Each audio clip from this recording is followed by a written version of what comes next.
bienvenue.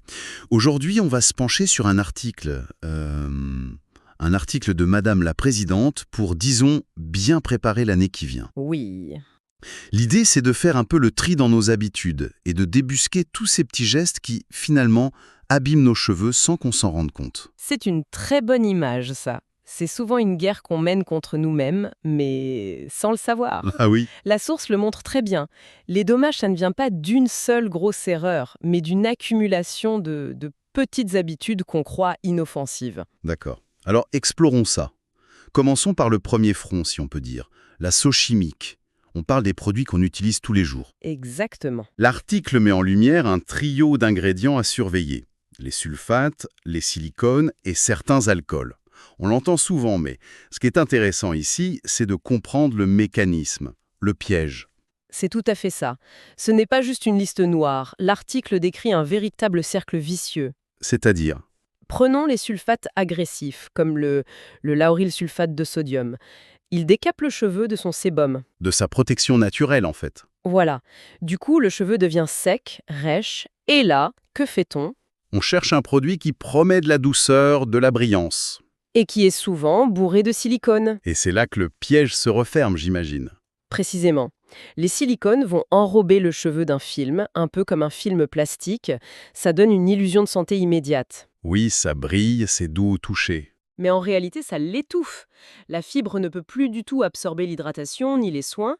On a donc un ingrédient qui crée le problème, la sécheresse, et un autre qui le masque. C'est fou, on se retrouve dans un cycle où le cheveu paraît sain alors qu'en fait, il suffoque. C'est ça. Ça me fait penser aux gestes du quotidien. Les gestes qu'on fait un peu machinalement. Est-ce que là aussi il y a des faux amis?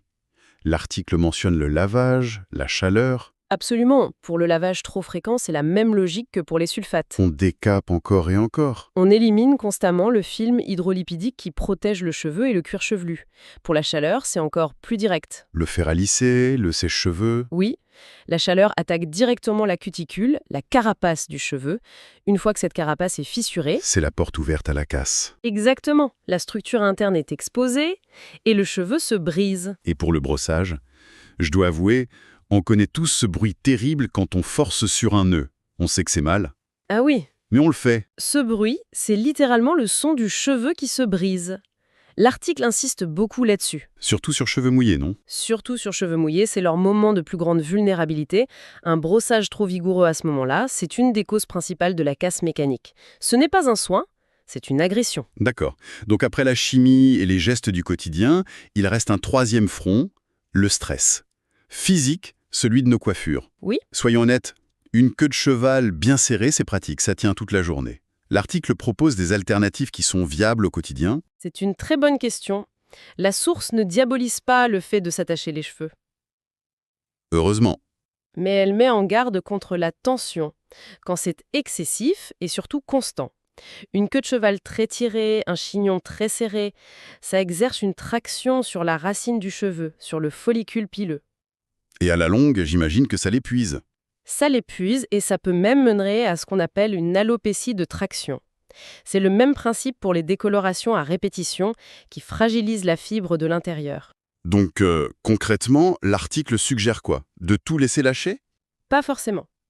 Plutôt des alternatives qui minimisent cette tension. Pensez à des chignons bas, des tresses un peu lâches, ou juste varier les coiffures. L'idée, c'est de ne pas toujours tirer sur les mêmes zones. Donner de l'air à ses cheveux, en somme. C'est ça, au sens propre comme au figuré. Bon, si je résume notre analyse, pour des cheveux en bonne santé, il faut agir sur 3 points.